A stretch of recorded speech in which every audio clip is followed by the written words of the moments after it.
اعوذ باللہ من الشیطان الرجیم بسم اللہ الرحمن الرحیم سل بنی اسرائیل کم آتیناہم من آیت بینہ ومن یبدل نعمت اللہ من بعد ما جاءتہ فإن اللہ شدید العقاب۔ سورۃ البقرہ آیت نمبر 211۔ یہود کی بے دینی۔ سل بنی اسرائیل، بنی اسرائیل سے پوچھئے، یعنی جو لوگ موجود ہیں ان سے، ان کے اسلاف یعنی بڑوں کے بارے میں پوچھئے، کم آتیناہم من آیت بینہ، کہ ہم نے انہیں کتنی کھلی کھلی نشانیاں دی تھی، یعنی بنی اسرائیل کو بہت سی کھلی اور واضح نشانیاں دی جو موسیٰ علیہ السلام کی صداقت پر دلالت کرتی تھی، مگر انہوں نے ان دلائل و آیات والی نعمت سے ہدایت حاصل کر کے شکر کرنے کی بجائے ان میں تحریف کر کے ناشکری کی، جس کا نتیجہ یہ ہوا کہ ان پر دنیا میں بھی ذلت اور رسوائی مسلط کر دی گئی اور آخرت میں بھی اللہ رب العزت کے عذاب سے نہیں بچ سکیں گے۔ آگے اللہ رب العزت قانون عام بیان کرتے ہوئے فرماتے ہیں وَمَن يُبَدِّلْ نِعْمَةَ اللَّهِ،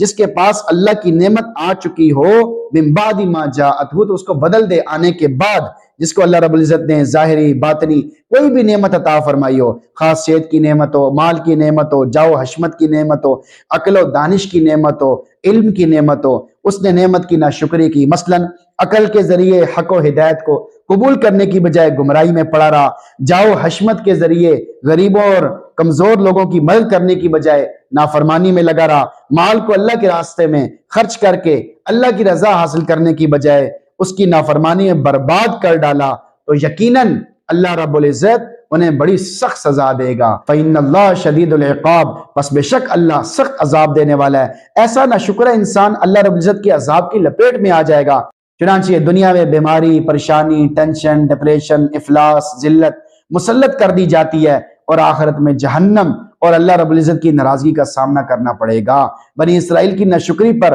جو انہیں دنیا میں سزائیں ملی تھیں، سورہ اعراف میں انہیں واضح کیا گیا ہے، انہیں بھی غور سے پڑھنا چاہیے کہ دنیا کے کیا کیا عذاب ان کی بے سکونی کا سبب بن گئے۔ آیت کا میسج آپ کے نام۔ نمبر 1، تمہارا حشر بھی انہی کی طرح ہو سکتا ہے۔ بنی اسرائیل کا حوالہ دینے کا مقصد بعد والوں کو عبرت دلانا مقصود ہے کہ اگر تم نے بھی دین اسلام کو چھوڑ کر اللہ تعالیٰ کی نافرمانی کرنا شروع کر دی تو تمہارا حشر بھی بہت برا ہوگا۔ فَاعْتَبِرُوا يَا أُولِي الْأَبْصَارِ، عبرت حاصل کرو اے عقل والو۔ نمبر 2، نہ قدروں سے نعمت چھین لی جاتی ہے۔ اللہ رب العزت جس شخص کو کوئی دینی یا دنیاوی نعمت عطا کرتے ہیں اور وہ اس نعمت پر اللہ رب العزت کا شکر نہیں کرتا، اس نعمت کے تقاضے پورے نہیں کرتا، تو یہ نعمت اس سے چھن جاتی ہے، کفر و معاصی اس کی جگہ لے لیتے ہیں۔ اس کے برعکس جو آدمی اس نعمت پر اللہ رب العزت کا شکر ادا کرتا ہے، اس نعمت کے حقوق کو ادا کرتا ہے، تو وہ نعمت نہ صرف ہمیشہ برقرار رہتی ہے بلکہ اللہ تعالیٰ اس کے لیے اس نعمت میں اضافہ بھی کر دیتے ہیں۔ نمبر 3، اگر آپ دل کا سکون چاہتے ہیں